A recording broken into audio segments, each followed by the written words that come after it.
तरफ नेपाल के हिंदुओं ने रैली निकालकर कहा है कि हम अपने देश से पाकिस्तानी घुसपैठियों को बाहर निकाल देंगे। नेपाल के ज्यादातर लोग अब अपनी सरकार से सिर्फ दो मांगे कर रहे हैं। पहली मांग ये है कि नेपाल से एक एक पाकिस्तानी घुसपैठिए को निकालना होगा और दूसरी मांग ये है कि नेपाल को हिंदू राष्ट्र बनाना है। नेपाल की राजनीति कुछ ऐसी है कि कभी गर्म होती है, कभी ठंडी। सर्दियों के मौसम में गर्म, गर्मियों के मौसम में भी गर्म, एंड एक्स्ट्रा हीट हो जाती है मानसून के मौसम में। लिटरली आग लगी हुई है इस टाइम पे नेपाल में। कुछ इंसिडेंट्स हुए नेपाल के तराई रीजन में, हमारे बॉर्डर के आसपास, जिसके बाद से इट इज बेसिकली एक्सप्लोडेड।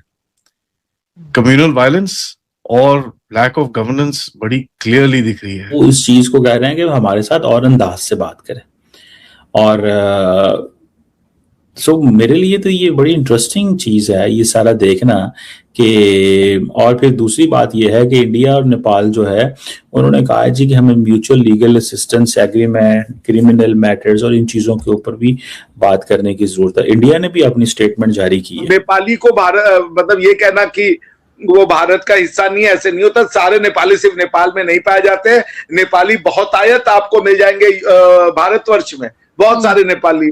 तो इसलिए अब वो नेपाल अपने आप को एक अलग कंट्री मानता है, वो माने, मगर हमारे लिए तो नेपाल के लोग जो है और हम लोगों में कोई अंतर नहीं। हम लोग एक ही लोग हैं, एक ही सभ्यता है हमारी, एक पहचान है, एक भोजन है। मैम क्या हो रहा है ये? मतलब इतना फ्रेजाइल सिचुएशन है कि इतना बड़ा राइटिंग शुरू हो चुकी है, मस्जिद जला रहे हैं, ये हो रहा है जी, सड़कों पे मार पड़ रही है।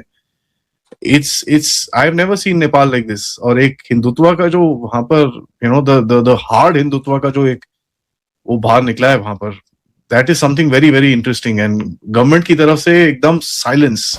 दोस्तों, साउथ एशिया की जियोपॉलिटिक्स में इस वक्त एक और बहुत बड़ा चौंकाने वाला मोड़ आ गया है। अभी तक हमने पड़ोसी देश के इंटरनल कोलैप्स और वहाँ के हालात पर चर्चा की थी, लेकिन अब नेपाल की ज़मीन से भी एक ऐसी खबर सामने आ रही है जिसने पूरे रीजन का ध्यान अपनी तरफ खींचा है। नेपाल के अलग अलग शहरों में हाल ही में हुए कम्युनल टेंशन के बाद अब हालात तेज़ी से एक अलग ही दिशा में जा रहे हैं। वहाँ की आम जनता और लोकल ग्रुप्स अब खुलेआम सड़कों पर उतरकर इलीगल इन्फिल्ट्रेशन और पड़ोसी देशों से जुड़े एलिमेंट्स के खिलाफ प्रदर्शन कर रहे हैं। प्रदर्शनकारियों का साफ तौर पर कहना है कि खुली बॉर्डर्स का गलत फ़ायदा उठाकर जो लोग बिना किसी लीगल प्रोसेस के देश के अंदर आ रहे हैं, उनसे वहाँ की सोशल हार्मनी और इंटरनल सिक्योरिटी पर एक बहुत बड़ा खतरा पैदा हो रहा है। इस पूरे आंदोलन के दौरान जनता की तरफ से ये मांग उठ रही है कि ऐसे सभी घुसपैठियों की पहचान करके उन्हें तुरंत बाहर किया जाए। ये घटना सिर्फ एक आम लोकल प्रोटेस्ट नहीं है, बल्कि इसके डीप जियोपॉलिटिकल इम्प्लीकेशंस है जो आने वाले समय में पूरे साउथ एशिया की डोमेस्टिक पॉलिटिक्स और रीजनल सिक्योरिटी को गहरे तौर पर प्रभावित करेंगे। और आज हम इसी पूरी सिचुएशनल शिफ्ट को विस्तार से डिकोड करने वाले हैं, तो वीडियो में बने रहिए। नौबत ये आ गई है कि पाकिस्तान के लोग अब नेपाल के लोगों का रोजगार छीन रहे हैं। इसी कड़ी में नेपाल के कुछ लोगों ने सब्जी बेच रहे घुसपैठियों को धक्के मारकर निकालना शुरू कर दिया। नेपाल के लोग जल्द से जल्द हिंदू राष्ट्र की तरफ बढ़ना चाहते हैं। मैम क्या हो रहा है ये? मतलब इतना फ्रेजाइल सिचुएशन है कि इतना बड़ा राइटिंग शुरू हो चुकी है, मस्जिद जला रहे हैं, ये हो रहा है जी, सड़कों पे मार पड़ रही है। it's I have never seen Nepal like this. और एक हिंदुत्व का जो वहां पर द हार्ड हिंदुत्व का जो एक वो बाहर निकला है वहां पर, that is something very very interesting. And government की तरफ से एकदम साइलेंस, रेडियो साइलेंस, बोलने की इनकी औकात नहीं बची वहां पर। How do you see this whole situation? क्या हो रहा है यहाँ पर? देखिए, जो लोग ये कहेंगे कि आज अचानक से रॉयट्स हो गए, या कई लोग ऐसे भी बोल रहे हैं कि नहीं भारत करा रहा है क्योंकि भारत में बीजेपी आरएसएस लेड बीजेपी सरकार है जो डिवीजन, कम्युनल डिवीजन यहाँ पे करा रही है। काठमांडू पोस्ट में एक ऐसा बहुत दिनेश काफले ने कोई आर्टिकल लिखा है और उसको बहुत टारगेटेड आर्टिकल लिखा गया है। मैंने उसको वैसे एक्स पे वो काउंटर भी किया है। तो इस टाइप की जो ये बातें कर रहे हैं ये बिल्कुल बेकार बातें हैं, बिल्कुल ही बकवास है लिटरली। क्योंकि आप अगर नेपाल में देखें, और हम आपके चैनल पे बहुत बार ये डिस्कशन कर चुके हैं कि ये एवोल्यूशन काफी सालों से चल रहा है कि हिंदू राष्ट्र बनाने की जो एक डिमांड है वो बार बार वापस आ रही है। मोनार्की को रेस्टोरेशन करने की बात आ रही है, मतलब आप मोनार्की को वापस लाएं, इस टाइप की बात आ रही है। और आप ही के चैनल पे मैंने लास्ट टाइम एक डिस्कशन किया था, तो उसमें मैंने ये क्लियरली बोला था कि कई लोग ये बोल रहे हैं कि अब इलेक्शन हो गए, बालेन जी आ गए, गवर्नमेंट चेंज हो गई, कोई हिंदू मोनार्की वापस नहीं आई, तो इस टाइप से अब जो है ये जो हिंदू राष्ट्र की बात है वो पूरी खत्म हो गई। मोनार्की का जितना प्रोटेस्ट काठमांडू में इतना टाइम चलता रहा था, बीच में हमने बहुत बातें की थी, बहुत सारे प्रोटेस्ट हो रहे थे, तो वो प्रोसेशन और प्रोटेस्ट वो सब खत्म हो चुके हैं और अब कुछ नहीं आएगा। तो तब मैंने आपको ये बोला था कि अब ये जो काठमांडू बेस्ड प्रोसेशन है ये जाके मध्य में होंगे। पहला एंगल तो एक ये है कि ये एक डाइवर्सिफिकेशन हो रहा है, जो इंटरनल एक डिमांड है कि हिंदू राष्ट्र बनाना है, वो काठमांडू से हटकर और जगहों पे फैल रही, और मध्य में स्पेशली। दूसरी चीज अगर आप देखेंगे तो लास्ट ईयर से बहुत बहुत ऐसी चीजें आई हैं, नेपाल में ही बहुत सोशल मीडिया पे दिखाया गया कि बहुत सारे रोहिंग्यास जो हैं भारत के रूट से वहां पे आए हैं, और वो लोग बहुत ज्यादा एंटी मुस्लिम बोलते हैं कि मुस्लिम्स आके बहुत वो खराब काम कर रहे हैं, हमारी जगहों को टेंशन क्रिएट कर रहे हैं। वो फ्रिक्शन जो आ रहा था धीरे धीरे, वो एक एवोल्यूशन चल रहा था। तो वो फ्रिक्शन जो है वो अब आपको और इन क्लियर टर्म्स में नजर आ रहा है। और तीसरी चीज जो बहुत इंपॉर्टेंट हुई है, जो बहुत पहले से चल रही है, यानी कि अगर आप कोरोना टाइम से भी देखेंगे तो आप उस चीज को देखेंगे कि वो एवोल्यूशन चल रहा था, वो ये था कि बॉर्डरिंग एरियाज में, भारत के जो बिल्कुल बॉर्डरिंग एरियाज है, वहां पे बहुत ज्यादा मदरसे जो है बढ़ गए हैं, और जो मुस्लिम के एक एक्टिविटीज हैं, जॉइंट पॉलिटिकल एक स्टैंड जो लोगों ने ले लिया, एक पूरा कोलिजन बन रहा है मुस्लिम्स का, एक पार्टी यूनाइट करके उन्होंने बना दी, इस टाइप का जो एक कोलिजन चल रहा है वो अंडर करंट भी चल रहा है।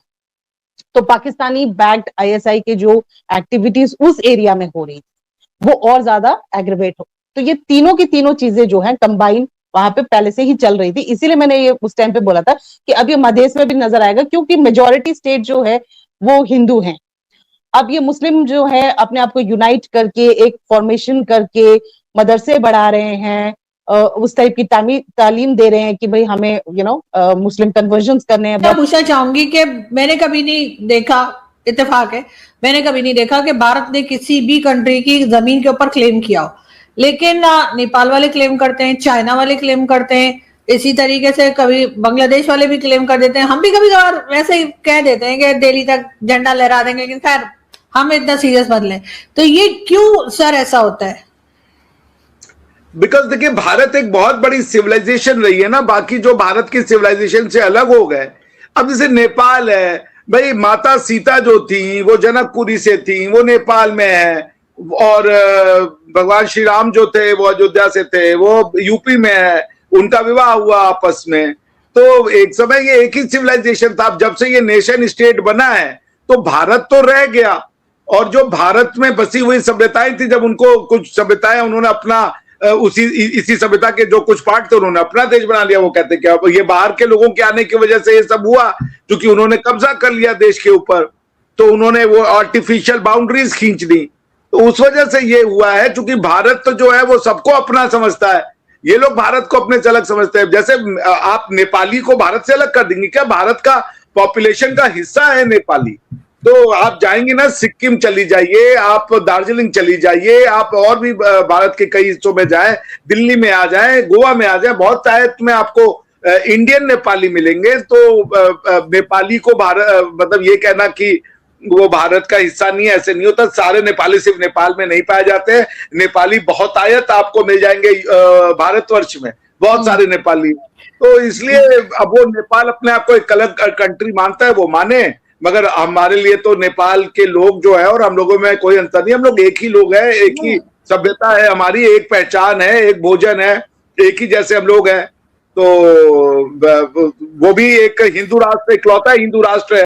दोस्तों, इस पूरे नेपाल क्राइसिस और वहाँ के बदलते हुए सोशल पॉलिटिकल सिनेरियो को डीपली एनालाइज करने के बाद एक बात बिल्कुल साफ हो जाती है कि वहाँ की पब्लिक और एडमिनिस्ट्रेशन के बीच का गैप अब और ज़्यादा चौड़ा होता जा रहा है। एक तरफ जहाँ गवर्नमेंट और ऑफिशियल अथॉरिटीज़ इस पूरे मामले को संभालने के लिए अलग अलग ग्रुप्स के साथ डायलॉग और मैनेजमेंट की कोशिश कर रही है, वहीं दूसरी तरफ सड़कों पर उतरी जनता का गुस्सा रुकने का नाम नहीं ले रहा है। रिपोर्ट्स के मुताबिक बॉर्डर एरियाज़ में बढ़ती हुई एक्टिविटीज़ और कुछ एक्सटर्नल ऑर्गेनाइजेशंस की एंट्री की वजह से लोकल एम्प्लॉयमेंट और कल्चरल आइडेंटिटी को लेकर चिंताएं लगातार बढ़ रही है। इस पूरे मूवमेंट के दौरान वहाँ के नागरिकों द्वारा अपनी कल्चरल आइडेंटिटी को प्रोटेक्ट करने और देश की इंटरनल सिक्योरिटी को मजबूत बनाने की जो मांग की जा रही है, वो वहाँ की आने वाली पॉलिटिक्स की डायरेक्शन तय करेगी।